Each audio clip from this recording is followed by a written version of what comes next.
हाम्रो आउँदैछ है ठिकै हो ल सुरु गर हामी अरु जस्तो छैनौं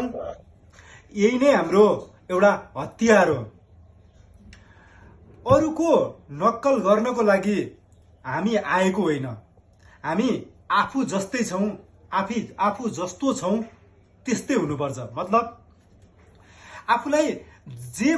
गर्न मन लाग्छ मात्रै आफ्नो नजरमा सही हुनु पर्यो त्यो कुरा सकारात्मक हुनु पर्यो नेगेटिभ अरूलाई नराम्रो गर्ने अरूलाई हानि गर्ने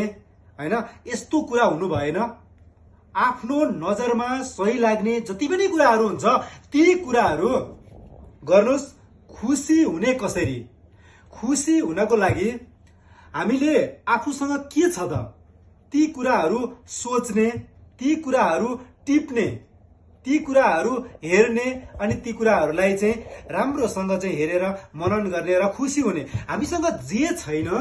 ती कुराहरू सम्झेर ती कुराहरूलाई चाहिँ हैन बारम्बार आफ्नो दिमागमा ल्याएर धेरै विचारहरू गरेर डिप्रेसनमा जानुभन्दा हैन नेगेटिभ विचार आउनुभन्दा नेगेटिभ विचारहरू मनमा खेलाउनु भन्दा बरु आफूसँग के छ त्यही कुरामा चाहिँ खुसी हुन सिक्नुपर्छ अनि आफूलाई जे मन लाग्छ आफूलाई के गर्दा खुसी हुन्छ यदि वास्तविक संसारमा वास्तविक यो दुनियाँमा हामी खुसी छैनौं भने बरु कल्पनाकै किन नहोस् कल्पना गर्ने हैन कल्पना गर्न त हामीलाई कसैले रोक्न सक्दैन कसैले छेक्न सक्दैन बरु कल्पना गर्ने कि एक अनेक कल्पना गरौं जंगलको कल्पना गरौं हैन खोलाको कल्पना गरौं झरनाको कल्पना गरौं कसरी हुन्छ हामी खुसी हुनु पर्यो मतलब हामी नेगेटिभ सोच आउन दिनु भएन मनमा कतिपय कुराहरू कस्ता हुन्छन् भने हामीले जति नै चाहेर पनि हामीले ती कुराहरू पाउन सक्दैनौं पूरा गर्न सक्दैनौं हामीले जति नै कोसिस गरौं चाहे भित्तामा टाउको फोडौं चाहे जे गरौं मान्छेहरू कति मान्छे यसरी आत्महत्या गरिरहेछन् सानो सानो कुरामा यसको मतलब हामी जन्मिदैमा वास्तवमा हाम्रो जे हुनु छ जे हुन लेखा छ हाम्रो भाग्यमा जति छ त्यो कुराहरू अवश्य हामीले पाउँछौं हामीले मात्रै कोसिस गर्ने हो हैन यो सब कुरा हामी एउटा गोटी मात्रै हो सब कुरा भन्छन् नि सबै धार्मिक ग्रन्थले भन्छ माथि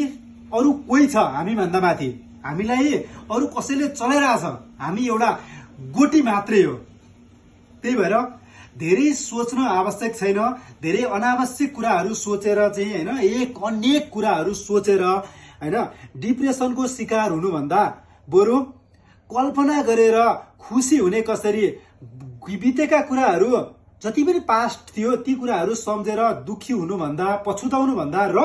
अब आउने फ्युचरका कुराहरू सोचेर डराउनु भन्दा तर्सिनु भन्दा बरु आजको दिन कमसे कम बाँचौं भोलि भनेको भोलि जे पनि हुन सक्छ